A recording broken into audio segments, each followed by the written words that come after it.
ಶಿರಾ ತಾಲೂಕಿನ ಪಟ್ಟನಾಯಕನಹಳ್ಳಿ ಪ್ರತಿಷ್ಠಿತ ಶಾಂತಿನಿಕೇತನ ವಿದ್ಯಾಸಂಸ್ಥೆಯಲ್ಲಿ ಅಂತಾರಾಷ್ಟ್ರೀಯ ಯೋಗ ದಿನವನ್ನ ಆಚರಣೆ ಮಾಡಲಾಯಿತು.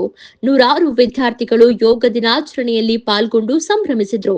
ಸಂಸ್ಥೆಯ ಅಧ್ಯಕ್ಷ ಬಿಪಿ ಪಾಂಡುರಂಗಯ್ಯ, ಕಾರ್ಯದರ್ಶಿ ರೇಣುಕಾ ಪಾಂಡುರಂಗಯ್ಯ, ಪ್ರಾಂಶುಪಾಲೆ ಪ್ರತಿಭಾ, ಪ್ರಜ್ವಲ್ ಸೇರಿದಂತೆ ಹಲವರು ಶಿಕ್ಷಕರು ಉಪಸ್ಥಿತರಿದ್ದರು.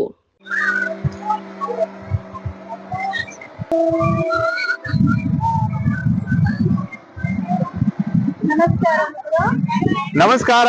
Position. Close your eyes. Please follow. Okay. Your prayer is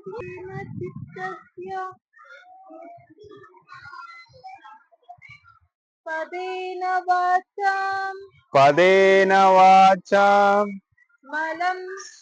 Malam.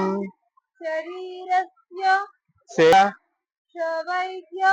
Shavaidya. Kenam. Yoka. Saroktam.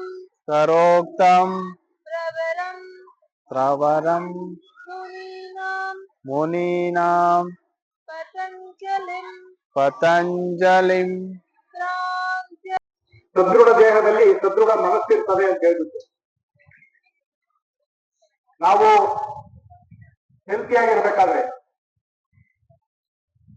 ನಮ್ಮ ಶರೀರ ಮತ್ತು ಮನಸ್ಸು ಎರಡೂ ಸಹ ಸದೃಢವಾಗಿರ್ಬೇಕು.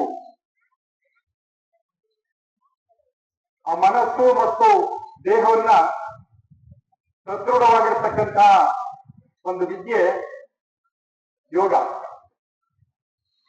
ಯೋಗ ಅಂತಂದ್ರೆ ನಮ್ಮ ಮನಸ್ಸಿನಲ್ಲಿ ಏಕಾಗ್ರತೆಯನ್ನ ಮೂಡಿಸ್ತಕ್ಕಂಥದ್ದು. ಅದರಲ್ಲಿ ಧ್ಯಾನವೂ ಸಹ ಒಂದು ಭಾಗ. ಯೋಗ ಮತ್ತು ಧ್ಯಾನ ನಮ್ಮೆಲ್ಲರಿಗೂ ಮನಸ್ಸಿನಲ್ಲಿ ಏಕಾಗ್ರತೆಯನ್ನು ಉಂಟು ಮಾಡತಕ್ಕಂಥ ಒಂದು ಅಸ್ತ್ರ. ಹಾಗಾಗಿ ನಮ್ಮ ದೇಹದಲ್ಲಿರ್ತಕ್ಕಂಥ ಯಾವುದೇ ರೋಗ ರುಜಿನಗಳು ಅವು ಹಿಮ್ಮೆಟ್ಟಿಸಬೇಕಾದ್ರೆ ನಾವು ಪ್ರತಿನಿತ್ಯವೂ ಸಹ ಯೋಗವನ್ನ ಮಾಡಬೇಕು. ಯೋಗವನ್ನ ಮಾಡೋದ್ರಿಂದ ನಮ್ಮ ದೇಹ ಮನಸ್ಸು ಸದೃಢವಾಗಿರ್ತದೆ, ಮನಸ್ಸಿನಲ್ಲಿ ಏಕಾಗ್ರತೆ ಉಂಟಾಗ್ತದೆ ಮತ್ತು ಮೆಮೊರಿ ಪವರ್ ಇಂಪ್ರೂವ್ ಆಗ್ತದೆ, ಜ್ಞಾಪಕ ಶಕ್ತಿ ಹೆಚ್ಚಾಗ್ತದೆ. ಆ ಹಿನ್ನೆಲೆಯಲ್ಲಿ ಇವತ್ತು ವಿಶ್ವ ಯೋಗ ದಿನವನ್ನ ನಮ್ಮ ಶಾಲೆಯಲ್ಲಿ ಆಚರಣೆ ಮಾಡ್ತಾ ಇದ್ದೇವೆ. ಇವತ್ತು ಆ ಯೋಗ ದಿನದ ಅಂಗವಾಗಿ ನಿಮಗೆ ತರಬೇತಿ ನೀಡಲಿಕ್ಕೆ ದೀಪಶ್ರೀ ಅಂತ ಹೇಳ್ಬಿಟ್ಟು ಶಿರಾ ನಮ್ಮ ಶಾಂತಿನಿಕೇತನ ಶಾಲೆಯ ಯೋಗ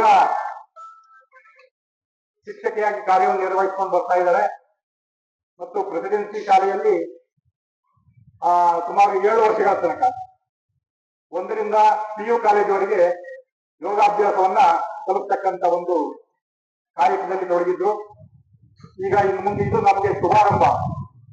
ಇನ್ನ ವಾರದಲ್ಲಿ 2 ದಿನಗಳ